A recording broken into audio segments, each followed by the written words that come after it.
Voici Info.tvc en manchette. Dévoilement de la politique familiale régionale de la MRC de la Matapédia, saison 2020 à Val-d'Irène jusqu'à maintenant, selon Germain Barrette. Retour sur le voyage humanitaire d'une agricultrice au Sénégal. Dévoilement des nominations pour le Gala Reconnaissance Desjardins SADC. Chronique livre avec Mike Roy. Loterie de Lac-au-Saumon, possibilité de gagner jusqu'en avril. Retour sur la chronique sport. Les cadets policiers sur notre territoire cet été. 5 à 7 du Centre de femmes de la Vallée de la Matapédia. La TVC était sur place.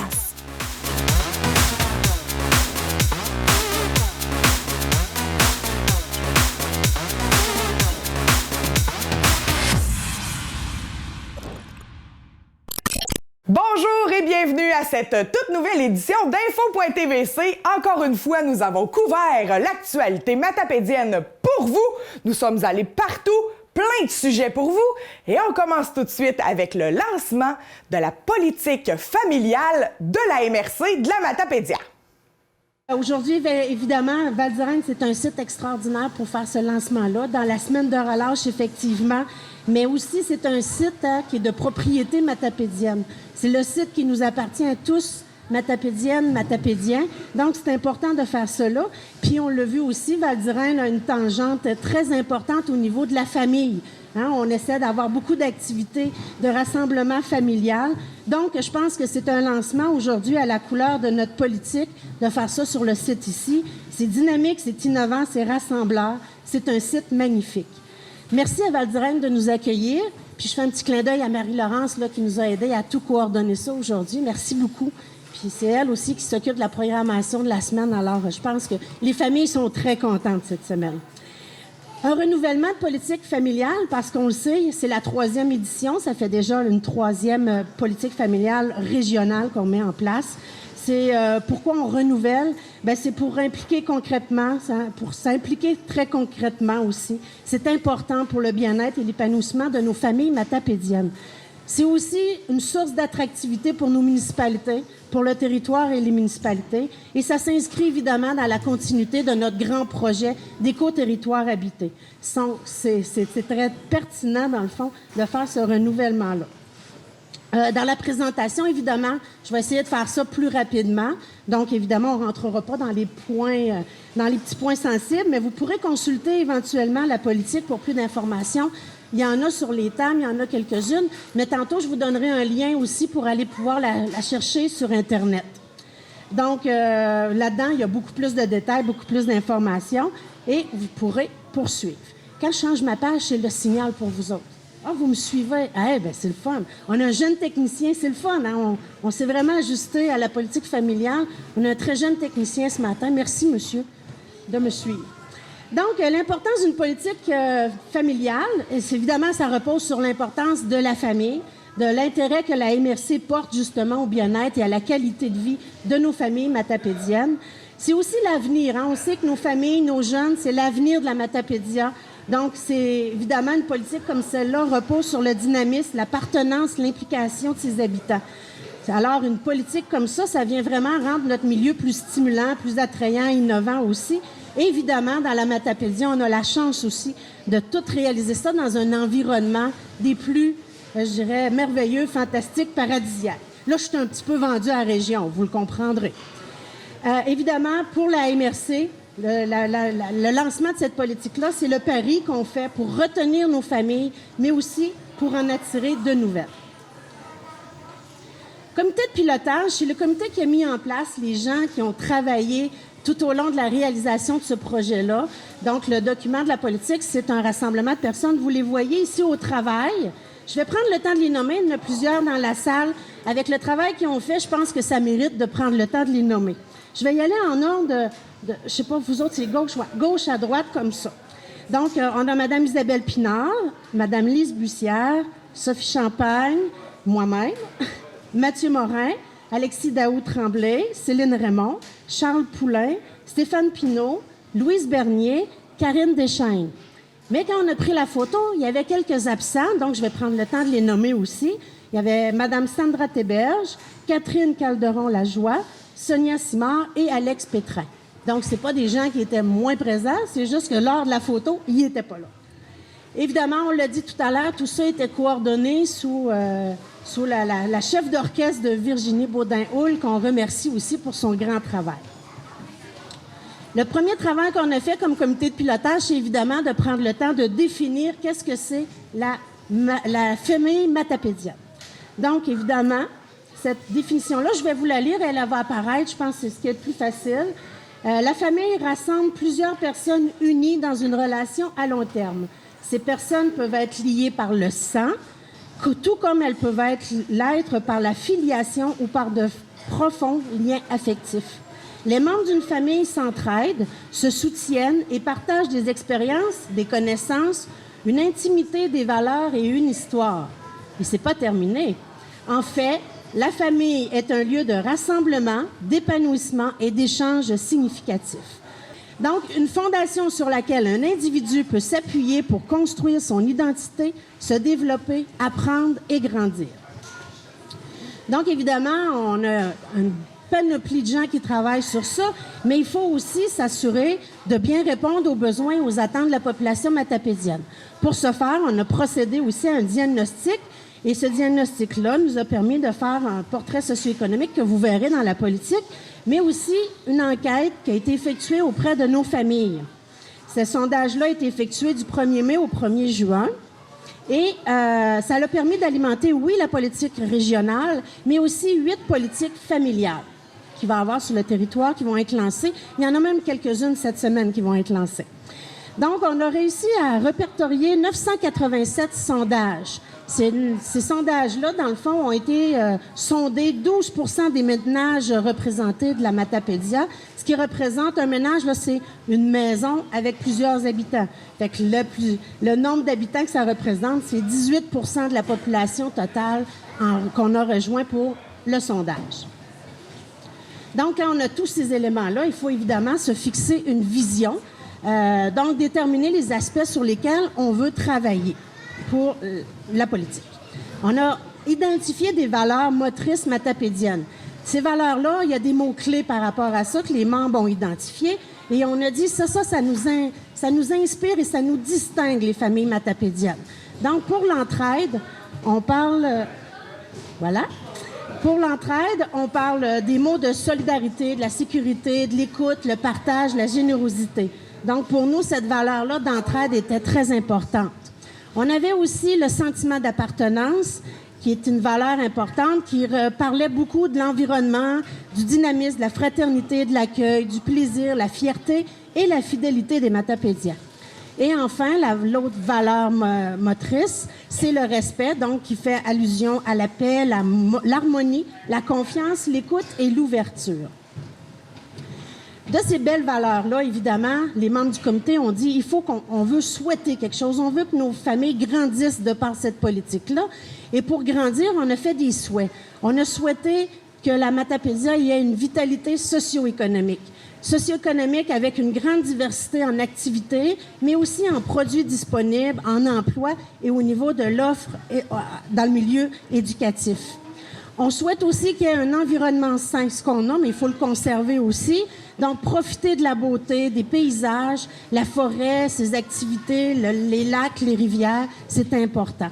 Et finalement, le souhait de l'enracinement, donc que les gens se sentent chez eux, qu'on voit les jeunes qui doivent quitter pour leurs études revenir, l'arrivée de nouvelles familles aussi, et surtout d'être heureux et avoir des racines fortes et bien ancrées dans la Matapédia. Donc, la politique, évidemment, va aller beaucoup plus précisément. On va avoir les axes d'intervention qui sont ciblés et les objectifs spécifiques. Mais comme je vous l'ai dit, je ne veux pas en faire une présentation exhaustive. Alors, je vais juste vous présenter rapidement les grands enjeux. On a parlé, entre autres, de démographie et d'attractivité. Donc, dans le plan d'action, on va être beaucoup plus détaillé dans la politique, mais on parle de démographie et d'attractivité. On parle aussi de développement socio-économique, de transport actif et collectif. On parle aussi des parcs régionaux, parce que oui, Val-d'Irène, c'est un parc régional. Il y a aussi le parc régional du lac Matapédia, qu'il ne faut pas oublier. Donc, la MRC travaille avec ces deux parcs-là. Et évidemment, tout le défi de la communication. Donc, dans la politique, vous pourrez voir des actions plus concrètes là, qui ont été ciblées pour atteindre ces objectifs-là. Évidemment, la question de tout le monde, quand on fait un lancement comme celui-ci, comment on va s'assurer que la politique va donner des résultats et qui va s'en occuper, qui va s'occuper que ces résultats-là arrivent et soient diffusés. Il va y avoir une table régionale, famille, qui va être mise en place. Très prochainement, là, après le lancement, on enclenche tout ça. Donc, il va y avoir à l'intérieur la composition de cette table-là. Il y a certains membres du comité de pilotage qui veulent poursuivre la démarche et qui va être accompagné aussi des RQFA. RQFA, là, c'est facile. C'est responsable, question famille et aînés. Tout le monde comprend maintenant. Ça, c'est des personnes qu'on nomme au sein de nos conseils municipaux. Il y a une personne qui porte ce titre-là et qui doit s'assurer justement d'avoir un souci plus particulier pour les familles et les aînés qui vont éclairer le conseil ou qui vont ramener, quand on prend les décisions, cet élément-là dans la prise de décision. Et ces gens-là vont participer à la table famille pour partager puis s'assurer aussi le lien, ou comme je vous disais tantôt, veiller à la réalisation des actions du plan d'action, demeurer alerte aussi aux réalités changeantes du milieu. Parce que le plan d'action, ça évolue très rapidement aussi. Fait qu'il faut être souple là-dedans et rester vigilant pour les enjeux émergents. Donc, s'il y a des opportunités, il faut savoir les saisir aussi. Voilà. Alors, écoutez, ceux qui veulent voir la politique familiale, non pas version papier, mais version électronique, l'adresse électronique est ici à l'écran. Je ne la lirai pas. Mais avant de terminer, parce que je vais céder la parole à mon collègue, je veux juste faire des remerciements, je pense, qui sont d'usage. Évidemment, remercier tous les gens qui ont participé au comité de pilotage. Merci beaucoup. C'est quand même plusieurs rencontres, c'est beaucoup de travail. Les gens, on voyait vraiment lors des rencontres des gens qui étaient affairés puis qui avaient ça à cœur. Puis ça, c'est vraiment plaisant de travailler avec des gens qui l'ont à cœur. Virginie aussi, Virginie Baudin-Houle, qui a coordonné tout ça. Je pense qu'elle mérite vraiment des remerciements sincères. Et pour aujourd'hui, puis Isabelle aussi et Joël, je pense que pour la journée d'aujourd'hui, évidemment, je ne peux pas ne pas encore vous remercier d'être présents, parce qu'on fait un outil comme celui-là. C'est le fun quand il y a des gens pour y assister puis pour y participer aussi. Donc, Nathalie est allée rencontrer Germain Barrette, le directeur de la station de ski Val d'Irène, pour parler de son bilan de mi-saison. Germain, on vient d'assister au lancement de la politique familiale pour la MRC de la Matapédia. Il y a eu plusieurs passages où on parlait de Val d'Irène, pour le développement de Val d'Irène, encourager le développement de Val d'Irène. Est-ce que vous avez encore besoin d'aide? Ça a l'air de bien aller. Oui, bien, ça a l'air de bien aller, mais si on veut faire des investissements puis s'améliorer, parce qu'il faut faire des nouveautés à chaque année si on veut que les gens continuent à venir. Seulement qu'avec le roulement de la station, c'est pas assez pour réinvestir dans des choses nouvelles. Ça fait que là, c'est pour ça qu'on a besoin d'aide. Ça représente quand même un petit village ici en bas de la montagne. Il y a 110 résidences, dont des gens qui viennent d'Halifax, aussi loin qu'Halifax, de l'île du Prince-Édouard, du Nouveau-Brunswick. Fait que c'est quand même assez important, puis ça génère beaucoup d'employés.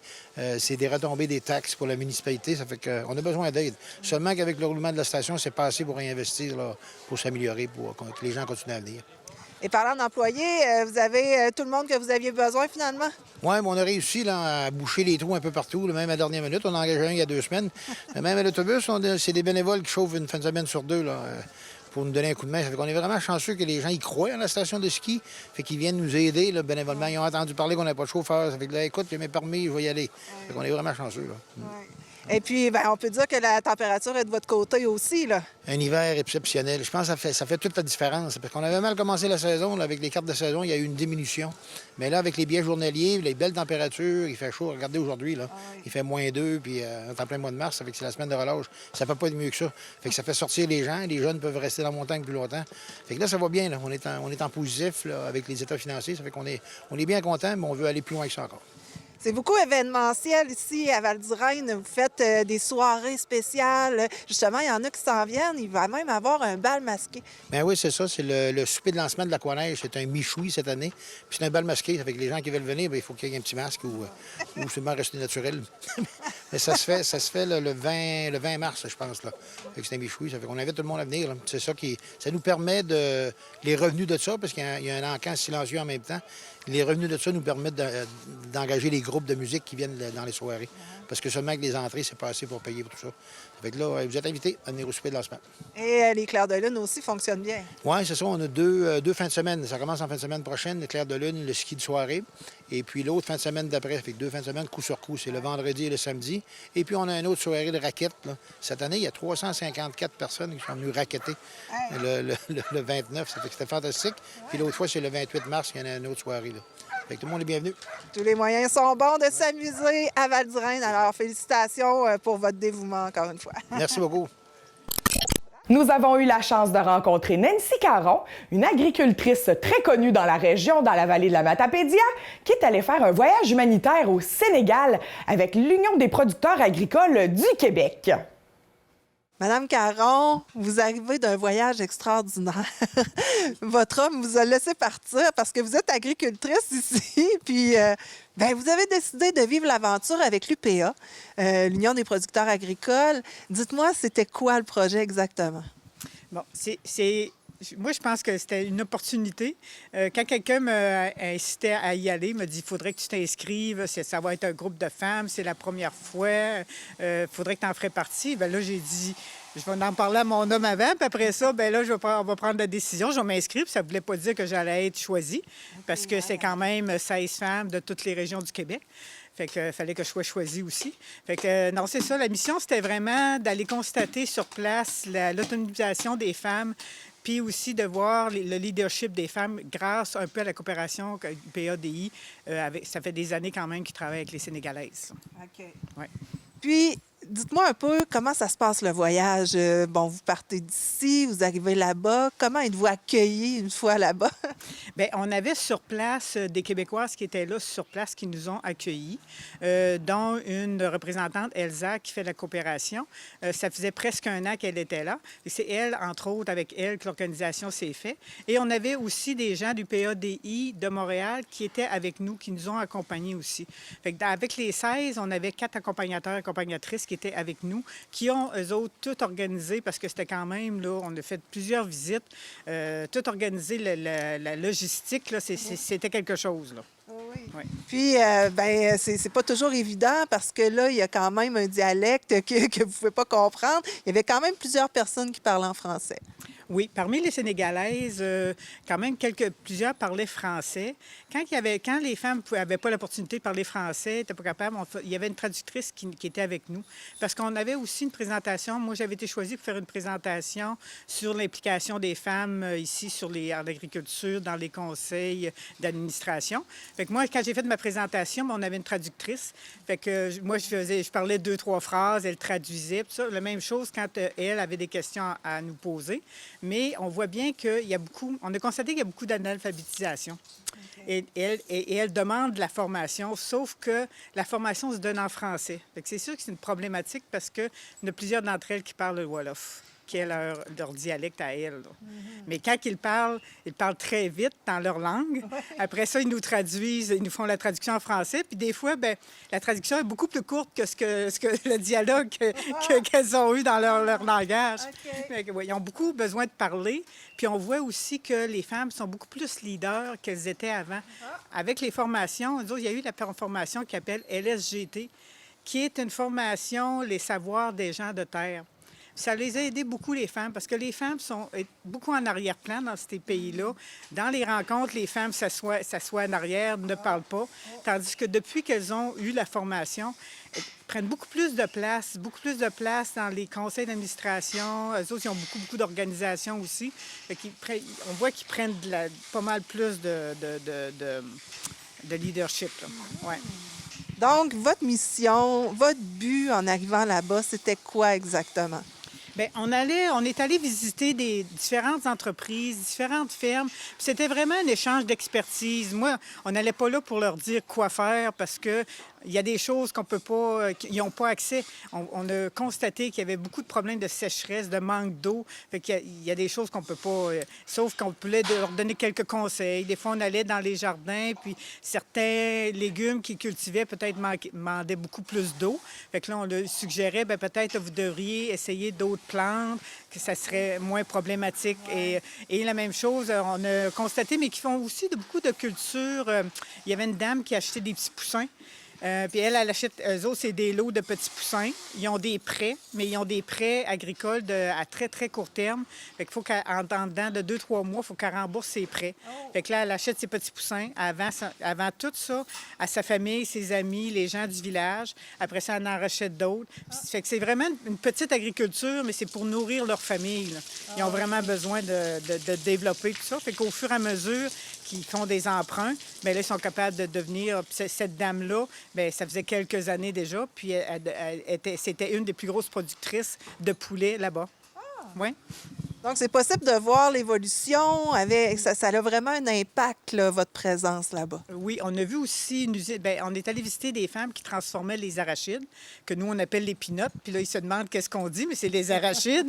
Fait qu'eux autres, il y avait vraiment, là, ils font la transformation de la pâte d'arachide, du beurre d'arachide, de l'huile d'arachide. Fait qu'eux autres, ils ont vraiment appris à transformer puis à prendre en main. Puis c'est toutes des femmes qui travaillent là. Puis ils se sont fait même des horaires de travail pour que les femmes aient du temps aussi avec leur famille. Fait qu'ils ont ils sont une quinzaine, ils font des horaires de travail, puis ils réussissent à vivre avec ça, puis à avoir un peu de sous, parce qu'il n'y a pas vraiment... C'est tellement sec partout. La sécheresse, quand on est allé visiter, ils appellent ça, moi je connaissais pas ça, des marigots. Puis des marigots, c'est comme un lac asséché, mais normalement, il y a de l'eau, là. C'est pour vraiment accumuler de l'eau. À ce date-là, quand on est allé en janvier, il aurait dû avoir de l'eau. Mais même les Sénégalaises qui nous accompagnaient étaient vraiment estomaquées de voir que c'était la sécheresse. Il n'y avait rien. Puis ils n'attendent pas de pluie avant le mois de juin. Fait que c'est vraiment... Puis à d'autres secteurs où ce qu'on a vu, une plantation d'arbres de papaye. Puis les arbres, il y avait 1 an et demi, puis il y avait quand même des beaux gros fruits après. Puis lui, il y avait un système d'irrigation, justement, au compte-gouttes, tout ça. Fait que c'est là que la coopération les aide à prendre des techniques. Puis il y avait une pépinière où il y avait des petits arbres là, qui allaient remplacer les autres. Il y avait des gros arbres de manguiers, des grosses mangues. C'était... Non, la coopération, on voit vraiment l'intérêt. Parce qu'il y a... J'ai aussi constaté un jardin. Puis là, je discutais avec la Sénégalaise, il y avait 15 serres. Toutes des serres pour cultiver des légumes à l'intérieur. Là, j'ai dit, vous cultivez tous des légumes pour vendre? Elle dit non. Elle dit, on fait... nous, les légumes ne nous appartiennent pas. C'est les Chinois. C'est les serres qui appartiennent aux Chinois du Sénégal. Et eux autres, ils payent les Sénégalaises pour s'occuper des... Ils choisissent eux autres même les sortes de légumes. Les Sénégalaises s'occupent des légumes. Les Chinois prennent ces légumes-là puis les revendent à leur marché pour leurs citoyens, eux autres, parce qu'il y a beaucoup de Chinois au Sénégal. Moi, j'étais surprise, là, je ne m'attendais pas à ça. Puis cette coopération-là dure depuis 25 ans. Non, c'est vraiment surprenant, là. Moi, j'étais estomaquée. On a vu du riz, mais là, la récolte de riz était faite parce qu'en janvier, nous autres, c'était déjà fait. Ils nous ont amenés dans un bâtiment où ils avaient installé tout un système là, pour décailler le riz, puis ils nous ont fait fonctionner ça. Sauf qu'eux autres, la grosse problématique, c'était les coûts d'électricité. C'est que les coûts d'électricité ne sont pas répartis selon, alimentairement parlant. Ils ne considèrent pas aussitôt qu'ils partent l'électricité, ils ont le frais il est pour tout le mois. Fait que ça coûte terriblement cher. Okay. Fait que là, ils font bien attention de quand ils vont écailler le riz pour préparer leur riz. Que ça soit rentable. C'est ça, pour que ça soit rentable.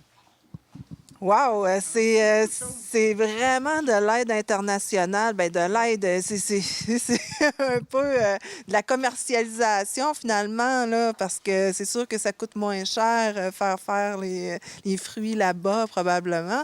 Puis, ce que vous rapportez de là, vous, ici, qu'est-ce que vous avez appris? Il y a sûrement des choses que que vous avez appris. Bien, c'est ce qu'on s'attendait aussi. On se disait, on va en apprendre autant qu'eux autres vont en apprendre. Mais moi, c'est de voir ces femmes-là, ils arrivaient aux rencontres, les robes éclatantes, ils ont toujours les tissus, là, c'est extraordinaire, les Africaines, là, comment ils sont habillées avec leur turban, tout ça. Puis des femmes fières. Ouais. À toutes les places qu'on allait, ils étaient heureuses de nous rencontrer, la délégation des Québécoises. Là, ça chantait, ça dansait, ils nous entraînaient avec eux autres. Puis ça pouvait être dans la rencontre, dans un bureau, comme ça pouvait être à l'extérieur, les chants et les danses. Mais ces femmes-là sont heureuses, puis ils étaient fiers de nous montrer leur agriculture, où est-ce qu'ils en sont rendus, parce que vraiment, je pense qu'ils partent de loin, là. Mais c'était vraiment, puis ils sont fiers parce qu'ils veulent nourrir, ce qu'ils veulent, c'est nourrir leur famille, là. Donc, c'était vraiment, là... Mais plusieurs femmes ont accès à des terres. Tout dépendant de quelle région qu'on est, il y a toujours des fois deux discours. Des fois, on entend, oui, les femmes ils ont accès aux terres, mais ils ont accès aux terres autant qu'ils ont du financement. Et le financement n'est pas là. Puis il y a beaucoup de familles que les terres, c'est vraiment juste de père en fils, de père en fils. Il n'y a pas vraiment de... Les autres, les filles, c'est pas... C'est ça. OK. Fait que, il faut vraiment qu'il y ait des... Puis là, de plus en plus, il y a une ouverture, mais il y a encore beaucoup d'ouvrages à faire, là. Ouais. Donc, on souhaite d'autres délégations comme celle-là qui va y retourner. Est-ce que c'est prévu prochainement que d'autres vont y aller? Bien, une aussi grosse délégation, c'était une première. Habituellement, c'est des plus petites délégations de 2 à 3 personnes où ce qui a vraiment remplir des fonctions techniques. On a rencontré même à Coalac deux Québécoises qui étaient là. Puis c'était une accompagnatrice avec une comptable pour aller vraiment aider les femmes techniquement, les états financiers, ce qui était chiffre, tout ça. Nous, ce qu'on avait, c'était vraiment d'aller voir qu'est-ce que UPADI dans les projets de coopération qu'ils ont fait. Qu'est-ce qui avait avancé, qu'est-ce qui n'avait pas avancé. Puis moi, j'ai eu l'opportunité même d'aller rencontrer, il y a une nouvelle déléguée du Québec au Sénégal qui est Mme Fatima Ouda Pépin. Fait qu'on a eu la chance d'avoir une rencontre d'1 heure. Ça a pris beaucoup d'interventions de communication de l'UPA pour avoir cette rencontre-là. Fait que le vendredi, le 24, on a rencontré Mme Ouda Pépin dans ses bureaux à Dakar. Elle est la nouvelle déléguée du Québec. Depuis, elle est arrivée à la fin novembre. Fait que c'était vraiment ses premières rencontres. Puis avec nous, il y avait une accompagnatrice qui était une Sénégalaise dans la transformation des pêches. Fait que madame, elle nous a fait, on était 4 agricultrices québécoises. Fait qu'on a vraiment, on y a parlé beaucoup, elle nous a interrogé chacun de notre tour, savoir qu'est-ce que nous, on avait constaté. Parce qu'elle est là vraiment pour aider aussi là, les Sénégalaises à prendre de la place, puis aider pour justement la formation, l'international, tout ça. Fait que ça a été une très, très, très belle rencontre avec elle, 1 heure dans ses bureaux à Dakar. Ouais. Alors, je vous souhaite un bon retour chez vous. Et puis, est-ce que c'est une expérience que vous aimeriez refaire? Bien, je ne savais pas à quoi m'attendre. Fait que j'étais comme... J'ai dit, je vais aller, c'est une opportunité. J'ai dit, je peux pas dire non à ça. C'était une opportunité pour ça. Puis je pense que oui, j'aimerais le refaire. Puis, parce que PADI est aussi impliqué dans d'autres places. Je sais qu'il y a au Sénégal, je sais qu'il y a au Bénin, je crois qu'il y a à Haïti. Puis il y a certaines places, Burkina Faso, mais là, c'était plus... pour cet ainsi, c'était arrêté. Ouais. Mais je pense que s'il y a une suite... comme les Sénégalaises, eux autres aussi aimeraient ça venir nous visiter au Québec. Fait que ça se peut qu'on organise quelque chose, un échange, là, avec ces femmes-là qui sont très intéressées à venir nous visiter, venir visiter nos fermes aussi, parce que eux autres, ce qui les intéressait beaucoup, c'est la famille. Fait qu'on avait amené, tout le monde avait amené, nous avait dit d'amener des albums photos. Fait que là, quand on était en début de rencontre, là, avant que ça commence, les rencontres avec les officiels là, sur place des hôtels de ville, fait que là, on sortait nos albums photos, puis on pouvait partager nos photos. Mais eux autres, c'était pas la ferme, c'était les photos de famille. Oui. Ils aimaient ça, voir nos enfants, nos petits-enfants, ils aimaient vraiment ça. Oui. C'est vraiment des femmes de cœur, de femmes de terre, vraiment. Là, c'est très différent. Elles prennent le temps là-bas. Oui. Le temps ne compte pas vraiment. Non, c'est vrai, c'est vrai. Elles sont vraiment inspirantes. Puis même d'une place à l'autre, on voit aussi que partout au Sénégal, quand on se promenait, tu as encore des petits villages qui n'ont pas d'électricité. Fait que c'est ceux qui vivent là, autant quand il fait noir, eux autres, il n'y a plus de travail. Okay. Fait qu'ils ont vraiment, là, ils vivent au jour, vraiment avec la lumière du jour. Par contre, là, l'électrification est censée se faire partout dans le pays. Ouais. C'est des choses à venir. Mm-hmm. Ouais. surprenamment, on a vu dans les petits villages même un projet pilote de biogaz. OK. Oui, ils font du biogaz, puis ça servait pour une cuisinière dans une maison. Puis cette cuisine-là, elle servait en alternance à plusieurs familles. Fait que plusieurs familles avaient accès à la cuisinière pour aller cuisiner pour leur famille.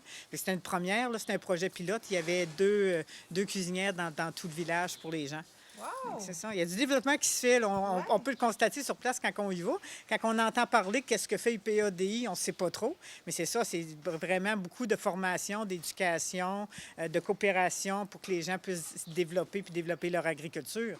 C'est vraiment extraordinaire. Bien, félicitations pour votre dévouement, pour votre implication, puis merci beaucoup de ce partage. Ça fait plaisir. Merci à vous. Je me suis rendue du côté du 5 à 7 de la Chambre de commerce pour le dévoilement des finalistes du Gala Reconnaissance qui aura lieu le 21 mars prochain. Et j'ai eu la chance de m'entretenir avec Christine Ali, la présidente de la Chambre de commerce, qui vous invite à assister au gala. Donc, on est ce soir avant le dévoilement des finalistes du Gala de la Chambre de commerce, du Gala Reconnaissance.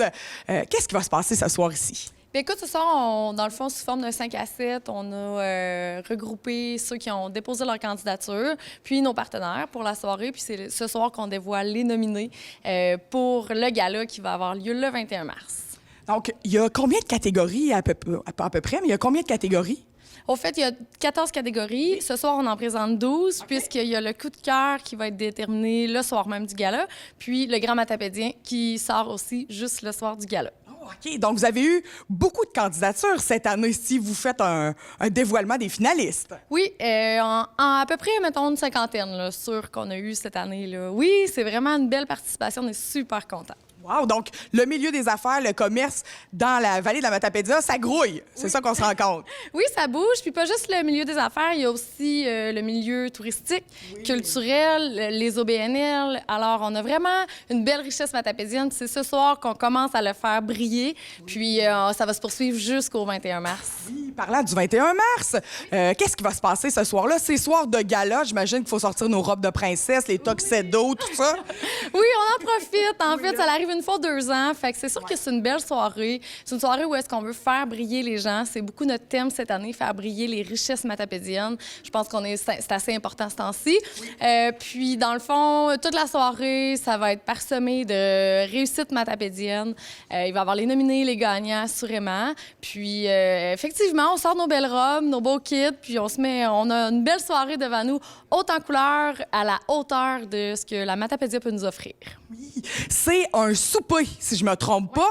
Est-ce que vous pouvez nous dire qu'est-ce qu'il va y avoir au menu? Oui. Bien, le menu est assez complexe, en fait que je vais laisser le chef le présenter le soir du 21. Okay. Au fait, c'est qu'on a invité le chef Arnaud Marchand. Oui!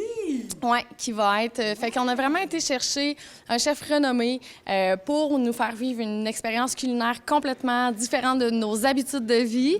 Mais pour nous, c'est important. Notre mission première, c'est l'achat local, vous le savez. Oui. Fait que dans le fond, nous, c'est important qu'ils utilisent les produits locaux pour faire briller justement les gens à travers son extraordinaire nourriture. Fait que, écoutez, je pense que c'est un souper qui est à la hauteur de ce que nos Matapédiens méritent après tout ce travail acharné. Puis, mais par exemple, c'est ça, c'est super important pour nous de faire briller la Matapédia à travers ça. Donc, il va utiliser les produits locaux. Oui, vraiment. Donc, on va découvrir nos produits différemment. C'est ça qui est cool dans ce concept-là avec Arnaud, qui a gagné les chefs à Radio-Canada. Tu sais, c'est pas n'importe qui, là. Oui, on est allé vraiment chercher quelqu'un d'extraordinaire. Puis, c'est ça, exact. Comme tu le dis, Émilie, je suis vraiment d'accord. C'est une nouvelle façon, dans le fond, de faire promouvoir ce que la vallée est capable de nous offrir. Puis, par contre, il faut savoir, on va travailler en collaboration avec M. Claude Dupéré pour toute son équipe de serveuses. Fait que, tu sais, on travaille quand même avec beaucoup avec nos représentants locaux. Et les billets est-ce qu'ils sont en vente en ce moment, les billets pour le gala? Maintenant, oui, sont en vente. Bourema, qui est à la Chambre de commerce, peut faire le travail. En fait, si vous avez besoin d'une table ou des billets, vous lui téléphonez directement à la Chambre de commerce. Puis, c'est sûr qu'on a des places limitées, puis ça l'a déjà comme... On a une bonne avance dans nos ventes de billets. Okay. Puis après ce soir, c'est sûr que ça va aller quand même vite. Fait que On n'y reste pas trop si on veut une place. Puis on met l'accent aussi sur inviter des amis, de la famille. On trouverait ça vraiment important qu'il y ait des gens autres que dans le domaine de l'entrepreneuriat ou du développement culturel, comme je nommais, ou les OBNL. Parce que pour nous, c'est important que les gens démystifient un peu l'entrepreneuriat. Puis non seulement pour ça, mais pour voir qu'est-ce qui se fait dans leur région. Je pense que des fois, ça va vite, on voit pas tout ce qui se passe chez nous. Puis quand on assiste à un gala comme ça, on fait comme... Oh, OK, on a du beau potentiel. Puis de cette façon-là, je pense que l'implication locale est encore plus appréciée. Ben oui, on prend conscience que, coudonc, il n'y a pas juste le petit dépanneur du coin puis l'épicerie de notre municipalité. Vraiment, je suis vraiment d'accord avec toi. C'est direct ça qu'on essaye de faire, promouvoir, que les gens s'impliquent plus, justement, puis qu'on puisse voir qu'est-ce qui se passe sincèrement dans notre région. Bien, c'est super que ça s'adresse pas juste aux entrepreneurs. Donc, monsieur, madame, tout le monde à la maison, les gens qui nous écoutent, achetez des billets, venez voir, venez célébrer l'entrepreneuriat en général dans la Matapédia. Christina, je te remercie beaucoup de ton temps. Bonne chance pour le gala. Merci. On se voit le 21 à toi aussi. Hein, Ben, c'est certain qu'on va se voir. Vous allez même le voir à la télé, le gala. Oui, c'est ça, c'est diffusé à la télé. Fait que oui, on se voit le 21. Puis comme je dis, on invite vraiment tout le monde à se joindre à nous. Ben, super, merci. Merci, bonne soirée. Les finalistes sont catégorie organisme à but non lucratif, Parc régional de Val-d'Irène, Les Grands Amis, qui est COSA. Catégorie commerce, chocolaterie Bellejade, Club Coop Marché Richelieu, La Saline. Catégorie tourisme, la Vallée de la Framboise, Parc régional de Val-d'Irène, Club de VTT. Petite entreprise de l'année, Clinique dentaire Sylvia Rosas, Boutique Claude, Au Secret d'Arlequin. Catégorie événements sportifs, Omnium Yves Lévesque, Aquaneige. Catégorie relève, gestion juridique et notariale incorporée, Chexa, Ferme Caso. Catégorie service, clinique dentaire Sylvia Rosas, Château Bellevue, MLG graphiste. Catégorie nouvelle entreprise, clinique dentaire Sylvia Rosas, Apex Ways, Château Bellevue. Catégorie culturelle, la fête des guitares, TVC, Comité de développement d'Albertville. Catégorie Innovation, nouvelle activité. Entreprise Michaud, Bois CFM, La Saline. Catégorie Employeur de choix. Clinique Renaissance, Club Coop Marché Richelieu, Château Bellevue. Catégorie Agriculture et forêt. La Vallée de la Framboise, Sommival. On est de retour avec notre super chronique livre avec Mike, le bibliothécaire. Bonjour. Salut Mike, ça va bien? Très bien, toi? Ça fait longtemps qu'on ne s'est pas vus. Oui, on était passablement occupés chacun de notre côté, je crois. Chacun de notre côté, Oui. ça bouge pas mal. Oui. Je vois que tu as une super programmation entre les mains encore à la bibliothèque d'Amqui. Oui, fait que je vais vous parler des activités qui vont être à venir. Oui. Loop Station Big Box avec le champion canadien de Loop Station Big Box qui va aller représenter le Canada à Berlin. OK. C'était le 28 février, mais il était trop malade. Ah. Il n'y avait pas de voix. OK. Donc, ça va être reporté au 20 mars, aux mêmes heures. OK. Ça, c'est Et- un peu un spectacle? Oui, ou, ça va être un spectacle. OK. Et pour s'excuser, il m'a assuré qu'elle allait faire le meilleur spectacle de sa vie. Et Parfait. que, oui, donc ça a été, c'est vraiment intéressant. Moi, je l'entendais, il était ici, mais il était vraiment trop malade OK. là, pour le spectacle. Parfait. J'ai toujours les heures du conte qui sont les samedis, en Ben après-midi. oui. Toujours populaire. Toujours populaire. Ouais. Les lectures ésothérapie le mercredi soir aux dates mentionnées. Oui. Aussi très populaire. Ouais. hein. J'ai ceux qui reviennent tout le temps, puis j'ai toujours des nouveaux visages. Donc Ça, c'est cool. Oui. C'est autant pour les adultes que les enfants, là. Oui, c'est. Ouais, hein? Même le chien, moi, j'aime bien le flatter. Et, Ça te fait du bien, de la zoothérapie. Oui, je prends ça 2-3 minutes pour le flatter quand C'est même. ça, il est tellement beau. Oui. Les bébélitos, aussi, Oui. qui est une nouveauté cette année, Ouais. qui sont aussi le samedi. Ça, c'est quoi exactement, les bébés litos? C'est pour 0-3 ans. OK. C'est vraiment pour l'initiation à la lecture, OK. comptines, chansons, petites activités, dessins avec maman, papa. C'est une belle activité aussi pour les parents, pour se rencontrer. OK. Fait qu'il y a une animatrice qui Il y a est une là animatrice sur qui est place. engagée sur place Wow, OK. pour divertir les enfants. C'est bien cool, Oui, ça. c'est cool. OK. Super. Et aussi, la dégustation de bière de microbrasserie, ça va être passé, mais Oui. c'est déjà plein. Oh, de toute façon. OK. J'ai mes inscriptions. Fait que ça, c'est cool. Là. Dans Oui. le fond, on déguste la bière avec le brasseur de la captive. Oui, puis qui va expliquer chacune des bières et les subtilités de chacune. Ah, OK. La robotique aussi, ça va être passé. Oui. Et causerie sur le hockey matapédien des années 70, 80 et 90. Oh, oh, oh. Ça va être animé par toi-même. Vidéo d'archives, images d'archives. Oui, grosse soirée sur le hockey. Oui, puis j'ai 2 acteurs importants qui ont évolué dans ces années-là.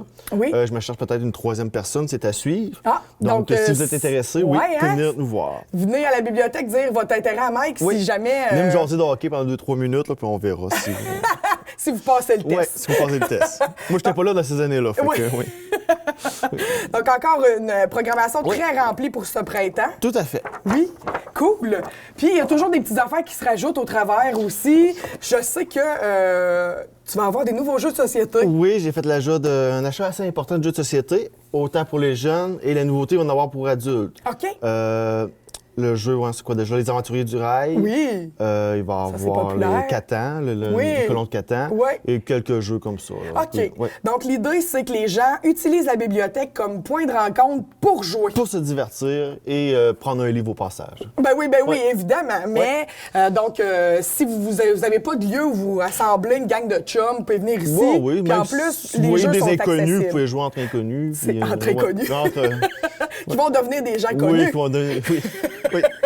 Ah, ben c'est super, ça. Oui. Cool, un autre bel ajout à la bibliothèque. Oui.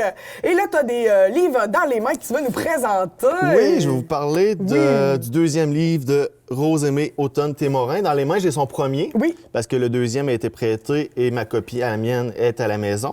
Mais ça tombe bien que j'ai le premier entre les mains. Oui. Parce que dans le premier, on est dans le récit. Oui. Et son 2e, c'est vraiment dans le roman autofiction. OK, mais c'est un peu la même thématique, hein, si je me trompe pas. C'est les mêmes anecdotes. Oui. Je me demande même si c'est pas phrase pour phrase la même chose de temps en temps. OK. Et c'est vraiment la même chose, mais en même temps, c'est différent. OK. C'est difficile à expliquer. C'est comme écouter la même chanson interprétée en jazz puis en rock avec les mêmes paroles, mais on l'apprécie de 2 façons différentes. Ah, c'est intéressant. Donc, oui, moi j'adore. Je suis rendu à la moitié. Et c'est toujours l'histoire d'un enfant catapulté dans le monde d'adulte, qui doit faire face à des problèmes d'adulte. Oui. Et qui gérer devient son père. Oui, et qui devient un adulte vraiment trop vite. Oui. Et ce que j'ai aimé aussi, c'est qu'elle fait référence à Le Grand Cahier de la catastrophe, que j'ai beaucoup aimé. Encore des enfants catapultés dans un monde adulte. C'est vrai. Je vois aussi L'Orangerie de Larry Tremblay, toujours des enfants. En tout cas, moi, j'aime beaucoup les personnages atypiques. OK. Moi, j'aime beaucoup. Et je vous le conseille. Oui. Et j'ai hâte de voir son 3e roman, son 3e bouquin. Qu'est-ce que ça va être? Est-ce qu'on va se diriger vers l'adolescence avec le même principe? Pourquoi pas? Récit, roman à l'adolescence. En tout cas, si Rose-Aimée nous écoute, elle peut me contacter pour me donner le scoop. Ben oui. Oui. Fait que dans le fond, c'est pas une suite. Non. Mais c'est quand même... Les deux vivent séparément. Les deux s'apprécient chacun de leur façon, Oui. mais c'est les mêmes informations. Sauf que Ça a c'est été cool de les apporté- faire un après l'autre. Oui, ça a été apporté de 2 façons différentes. OK. Comme je disais, récit, roman. C'est sûr que c'est lecture... faut être de bonne humeur, parce que si on est déprimé, il faut pas lire ça. Non. Mais c'est vraiment bon. Moi, j'adore beaucoup Oui, pour avoir lu Rose-Aimée celui-là, Automne-Témorin. je vous le recommande aussi, puis j'attends le 2e avec impatience, Oui. mais qu'il soit disponible à la bibliothèque. Oui. Et t'as une BD dans les mains, ça Oui, se peut-tu? on va parler de quelque chose de plus joyeux. Oh, oui, c'est ça. Et on vient de le recevoir, Le Facteur de l'espace 2. Oui. Le 1, je l'ai aussi à la bibliothèque. Le Oui. 1 a remporté plein de prix. Oui. C'est vraiment une bande dessinée pour enfants, mais c'est rigolo, assez pour adultes aussi. OK. Est-ce qu'il y a Oui. comme 2 degrés, un peu comme les Il y a du bonhommes, 2e là? degré, OK, oui, OK. oui, oui. Un peu Fait comme que les films de Disney? Oui, c'est ça. Puis c'est des belles images, c'est pas compliqué, ça divertit, puis ça, OK. fait du bien, ça fait du bien. Est-ce que c'est québécois? De mémoire, La oui. pastèque, oui. Habituellement, c'est une édition québécoise, Oui. c'est des auteurs québécois. Oui. OK. Puis ça raconte un peu quoi? C'est C'est un facteur qui se promène dans Dans l'espace, l'espace. délivrer des paquets insolites et drôles. OK, Ouais. OK. Et qui arrive plein d'anecdotes aussi. Ah, ben c'est cool ça. Fait que très léger, belle lecture pour Oui. les jeunes, puis on peut les lire nous aussi, les adultes. Oui, après que le jeune ait lu. Ouais, oui. c'est ça, ou même en même Pendant, temps, oui. pour faire une belle discussion. Mhm. Ben, merci beaucoup, Mike. Ben, ça fait plaisir. Merci encore de tes suggestions lecture, puis j'espère qu'on va se revoir plus tôt que Oui, on se rappelle. cette fois-là. Ouais. Merci beaucoup. Ben. La vallée de la Matapédia a une nouvelle loterie. La municipalité de Lac-aux-Saumons a lancé récemment la saison des cœurs. Tous les jeudis, achetez vos billets, courez la chance de gagner 1 000 $ et à la fin des 15 semaines, 15 000 $ sont en jeu. On rencontre les organisateurs. Valérie, nous sommes à Lac-au-Saumon parce qu'il y a un tirage encore qui va se faire ce soir. Est-ce que tu peux me parler de la fameuse loterie que vous avez organisée à Lac-au-Saumon? Tout à fait. Donc, ce sont 13 tirages, donc 1000 $ à gagner par semaine. Donc, la personne qui gagne là, lors d'une des 13 semaines mérite la chance là, de gagner le 15 000 $ au bout. Donc, exactement. Donc, la personne peut repartir avec un 1000 $, mais 15 000 au final. Et les billets sont au coût de 5 $.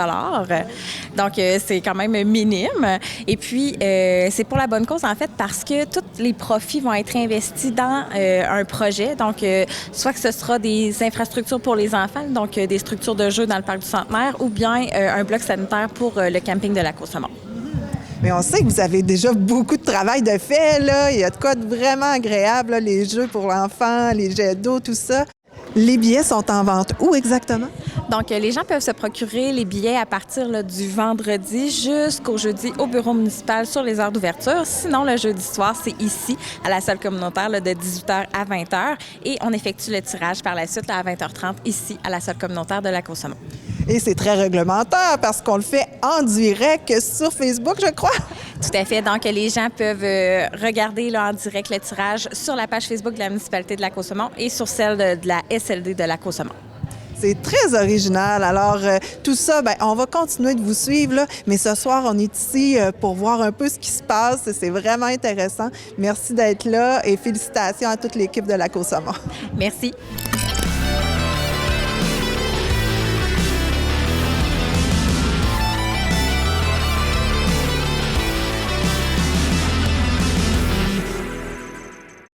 Nous avons compilé tous les résultats sportifs de la Matapédia. Le sport amateur est à l'honneur. C'est le retour de la chronique sport. Les deux équipes féminines de basketball cadette et juvénile de l'École secondaire Armand-Saint-Onge ont remporté leur championnat régional la fin de semaine dernière à Carleton. Elles s'en vont au championnat provincial au début d'avril. Félicitations à l'équipe féminine l'Alizé du Centre matapédien d'études collégiales qui s'est qualifiée pour le championnat Nord-Est qui se tiendra le 21 mars à Chicoutimi. Samedi le 7 mars dernier, la tournée des célébrités s'est arrêtée au centre sportif Gérard Duchesne pour y affronter notre équipe matapédienne formée de 19 joueurs d'ici. Attention, ça va aller vite. Les gardiens Maxime Thériault et Frédéric Arsenault et les autres joueurs Jason Caron, Marc-Antoine Paquette, Jean-Michel Leclerc, Nelson Roy, Jean-François Pitre, Lénie Simard-Coulombe, Francis Tremblay, Gaëtan Paquette, Jérémy Ouellette, Dominique Gendron, David Landry, Frédéric Chouinard, Martin Dumoulin, Jérôme Tremblay, Francis Lévesque, Gilles Bouliane et Donald Bouliane. Je voulais les nommer parce qu'ils ont eu la générosité de laisser les célébrités gagner 8-7. Ces visiteurs ont été charmés par la Matapédia et comptent revenir. Le lendemain, dimanche le 8 mars, toujours à l'Arena Gérard Duchesne, victoire 3-2 de l'équipe senior bar laser lors de cette deuxième rencontre en deuxième ronde des séries contre les Corsaires. Et voici les résultats pour la troisième course de ski de fond au circuit régional Bas-Saint-Laurent. Le club de ski de fond de Lac-au-Saumon revient avec 4 médailles. Jean-Michel Gauthier a remporté la médaille d'argent à sa course de 1 km, juste devant son coéquipier Théophile Dumoulin, qui a terminé au 3e rang. Ophélie Dumoulin et Delphis Dumoulin ont tous deux remporté une médaille de bronze dans leurs catégories respectives. Méliane Gauthier a terminé au 5e rang de sa catégorie. La prochaine compétition régionale se déroulera au club de ski de fond de Lac-au-Saumon le 22 mars prochain. Notons que pour le relais 2 x 6 km pour les Jeux du Québec, Ophélie Dumoulin de Lac-au-Saumon et Liam Michael Bronsema de la région de l'Outaouais ont fait un temps de 58 minutes 18 secondes pour la 4e place à 1 minute 30 secondes du podium. Félicitations! Nous avons rencontré pour vous 5 patineuses artistiques de la vallée qui se rendaient au provincial à Lévis. Du côté d'Amqui, René-Laurence Albert, nous n'avons pas encore de résultats. René-Laurence Albert du club de patinage artistique Mirabelle d'Amqui est arrivé 51e sur 57. Du côté de Sébec, Juliette Fortin s'est classée 22e sur 42 pré-novices, Mia Fortin 21e sur 45 pré-juvéniles, moins de 11 ans, Coralie Chaussé-Morin 23e sur 57, Star 5, moins de 13 ans, Romy Santerre 25e sur 30, Sans limite, moins de 10 ans. Et passons maintenant de la glace au gazon. C'est déjà le temps des inscriptions pour Baseball Valley. L'inscription aura lieu le mercredi 18 mars en haut de l'Arena d'Amqui de 18h30 à 21h. Et dernière chance pour vous inscrire à la journée Samedi de danser organisée par Diffusion Mordicus. Rendez-vous sur leur page Facebook pour trouver le lien et vous inscrire en ligne. Nathalie est allée rencontrer Sébastien Lalime, policier, pour nous annoncer une bonne nouvelle pour la saison estivale. C'est le retour des cadets policiers dans la Matapédia. Agent Lalime, nous avons appris une bonne nouvelle pour cet été. 2 cadets vont être engagés. Et puis, bien, ça existe quand même depuis plusieurs années au niveau provincial, 10 ans au niveau provincial et 3 ans chez nous. Comment ça se passe? Qu'est-ce qu'ils font exactement? Oui, effectivement, c'est la 3e année. On est bien heureux de retrouver nos cadets là, cette année. Les cadets, il faut dire que c'est des étudiants, habituellement, qui sont en technique policière, qui sont soit en train de faire leur cours, donc après avoir complété 1 an, 2 ans, ou même leur technique au complet, et qui sont engagés par la Sûreté du Québec pour faire de la présence, principalement là, dans les diverses municipalités du Québec. De quelle façon la MRC et la Ville d'Amqui se partagent justement ces 2 cadets? Là, de quelle façon c'est réparti? En fait, c'est une entente entre la MRC, la Ville d'Amqui et la Sûreté du Québec. Donc, c'est une entente tripartite. Les coûts de ces cadets-là sont répartis de part égale entre la MRC et la Ville. Donc, les cadets auront à intervenir dans les différentes municipalités de la MRC, mais en plus grande partie, veut pas, vu que la Ville assume la moitié de ces coûts-là à la Ville d'Amqui, qui est aussi la plus grosse municipalité là, de la MRC.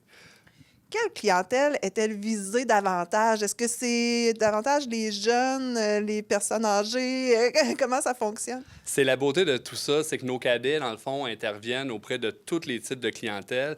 Ils vont faire de la patrouille carrément à pied. C'est pas des gens, bon, les cadets ne seront pas bien sûr armés. C'est pas des policiers encore, c'est des policiers à devenir.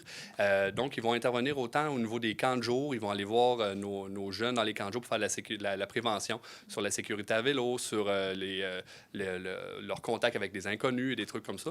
Mais ils vont aussi faire de la prévention au niveau de la sécurité routière. Donc, ne vous surprenez pas de les voir à différents coins de rue ou sur différentes artères à distribuer des tracts ou à faire des rappels au niveau des différentes règles de circulation. Peuvent aussi bien aller rencontrer des gens des personnes âgées pour parler de la fraude. C'est ce qu'on a fait là, dans les années là, passées. Donc, ils peuvent intervenir toujours au niveau préventif, mais auprès de tout type de population. C'est des jeunes aussi, c'est des policiers, comme on dit, à devenir, qui vont être présents dans différentes fêtes qu'il va y avoir dans dans les différentes municipalités de la MRC. Donc, juste à penser à la Saint-Jean-Baptiste, à Fort-Cozap, à la fête des guitares. Il y a eu dans les années passées là, les fêtes des villages, là, des 125e, des 100e anniversaires, c'est ça, où on voyait, puis où on va revoir là, les cadets. Donc, j'invite là, les différentes municipalités, ils le font déjà, mais les gens, quand ils ont un besoin, qui voudraient avoir de la visibilité au niveau de nos cadets, à nous contacter et on les assigne là, à ces différentes fêtes-là.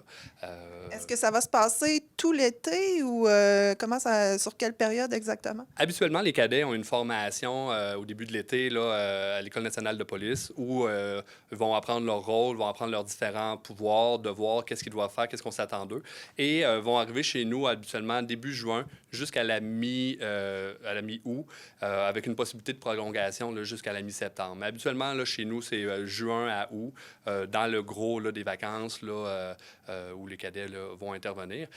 Qu'est-ce qui est bien aussi, c'est que ces cadets-là vont se déplacer. Bon, ils ont un véhicule qui leur est assigné, pas un véhicule de patrouille, mais un véhicule là, qui peut se déplacer en voiture, mais aussi des vélos vont faire de la patrouille à pied. Donc, dans les parcs, à des endroits où les policiers parfois, soit qu'on a moins le temps ou on a moins accès parce qu'on est en voiture, ben ces gens-là vont être présents dans les parcs des municipalités pour augmenter le sentiment de sécurité des diverses populations. On n'a qu'à penser qu'à la pénombre, le soir, des personnes âgées qui aiment prendre leur marche, je ne sais pas trop, à 8h30, 9h, mais qui commencent à faire noir, mais le fait de voir deux personnes qui sont identifiées, qui sont là pour faire respecter les règles, faire respecter les règlements municipaux, ben c'est sécurisant, puis ça peut venir qu'à faire augmenter même l'achalandage de ces endroits-là, là, parce que les gens, je crois, puis c'est ce qu'on voit, là, c'est ce qu'on se fait dire, que les gens se sentent plus en sécurité. C'est ce qui est très, très intéressant. Pour nous, policiers aussi, qu'est-ce qui est intéressant avec tout ça, c'est que c'est un petit peu nos yeux. C'est pas des gens qui vont faire des arrestations, qui vont remettre des constats d'infraction. Par contre, s'il y a des situations problématiques, soit de violence, soit d'infraction des règles municipales, ben c'est ces cadets-là qui vont nous contacter puis qui vont rester en observation jusqu'à notre arrivée. Donc, on ne peut pas être partout, mais là, ça nous fait des yeux de plus sur le territoire pour nous aider à intervenir plus efficacement. Est-ce que ces cadets vont toujours être ensemble ou vont être séparés partout sur le territoire? Pour leur sécurité et l'efficacité de l'intervention, ces cadets-là, vous allez tout le temps les voir à deux. Donc, ils travaillent toujours en équipe, ils se déplacent en équipe, ils vont faire des présentations en équipe. C'est bien pour eux, c'est bien pour leur formation. Mais oui, effectivement, là, ils travaillent toujours en équipe. On pourrait les voir de jour, de soir. C'est pas des gens qui vont travailler la nuit, par contre, mais des fois, vous allez les voir sur des sorties de festivals ou sur des barrages, là, parce que il faut aussi dire que c'est des futurs policiers. Donc, pour eux, ces étudiants-là ou ces finissants-là, ben, c'est intéressant parce qu'ils travaillent avec nous tout l'été. Donc, ils vont participer au briefing, au débriefing à la fin des journées avec les policiers et ils vont pouvoir poser des questions tout au cours de leur mandat à des policiers qui vont travailler là, avec eux pour leur montrer c'est quoi le travail, pour leur montrer qu'est-ce qu'ils vont rencontrer dans les prochains mois. Et certainement que les cadets vont être invités ou vont pouvoir là, assister à des opérations policières là, au courant de leur été. Donc, c'est très formateur pour eux aussi et ça permet déjà, comme cadets, de développer un certain sentiment d'appartenance pour leur futur emploi. Peut-être de futurs policiers ici dans notre région. Oui. Alors, merci beaucoup à Jean Lalime et puis toujours très intéressant de vous écouter. Ça m'a fait une fois de plus bien plaisir. Merci beaucoup, Nathalie. Le 8 mars dernier, c'était la Journée mondiale des femmes et je suis allée au 5 à 7 organisé par le Centre de femmes du lancement de la bière La Suffragette et aussi d'un projet que nous avons en commun avec eux, le podcast Entre elles. Donc, me voici avec Mélissa Oran, co-coordonnatrice du Centre de femmes. Mélissa, on est dans un événement que le Centre de femmes vient d'organiser. Peux-tu nous dire un peu c'est quoi? Oui, bien, on est vendredi le 6 mars, donc ce soir, c'était le lancement de bière La Suffragette. Donc, je pense que c'est un événement qui a été gagnant. Les gens, j'ai entendu que des bons commentaires. On a profité en même temps pour faire le lancement des podcasts qu'on fait en collaboration avec vous. Oui, tout à fait! Un nouveau produit que vous allez pouvoir voir sur les ondes de la TVC. Je veux juste faire un petit... la bière La Suffragette, elle est excellente. Puis en plus, ça donne des sous au Centre de femmes quand vous venez la consommer à la captive. Merci, Émilie, de m'aider. Oui. Donc, oui, c'est ça, le lancement de la bière La Suffragette, le lancement des podcasts qui vont commencer à être diffusés vers la mi-mars environ. Oui. Puis, le lancement des objets promotionnels à vendre pour financer la Marche mondiale des femmes en 2020. Donc, on avait les shampoings faits par les savons Kimi, une dame du Kamouraska. Puis, on a aussi les savons maison de Mélanie Lavoie qui sont en vente. Les shampoings sont en vente au coût de 10 $ et les savons au coût de 8 $. OK. Ça, c'est des objets promotionnels pour la Marche mondiale des femmes qui va avoir lieu... Le 17 octobre, à Terrebonne, le grand rassemblement va être là. Donc, on va louer des autobus. Et on essaie d'avoir 4 autobus au Bas-Saint-Laurent pour partir des gangs ensemble. C'est tous les groupes, là, les maisons d'hébergement pour femmes violentées, les centres de femmes, les CALAX, les syndicats. Donc, si on veut vous soutenir, le Centre de femmes, on s'achète des savons, des shampoings en barre et de la bière. Exactement, oui, c'est ça. Mais merci beaucoup! Je te laisse aller festoyer. Merci, Émilie. Bye. C'est déjà tout pour cette édition d'Info.tvc. Merci beaucoup d'avoir été à l'écoute. Encore une fois, je vous invite à ne pas manquer notre nouvel invité à Héritage avec René Canuel. Il s'agit de Monsieur Pierre Lucier, qui est un artiste de renommée mondiale. Cette semaine, aussi en émission spéciale, vous allez voir des performances de jeunes matapédiens sur des scènes matapédiennes. Et aussi, ne manquez pas notre bingo ce dimanche 12h30. Merci beaucoup et bonne semaine à vous! Pour nous joindre, composez le 88 629 4503 ou écrivez-nous à journaliste@tvcmatapedia.com. Restez à l'affût de toutes nos activités en nous suivant sur Facebook. Vous pouvez également regarder nos émissions en vous abonnant à notre chaîne YouTube. Informatique Barrest est responsable de l'entretien du matériel informatique de votre TVC. Informatique Barrest, vente et réparation d'ordinateurs, services commerciaux et résidentiels. 418-629-INFO.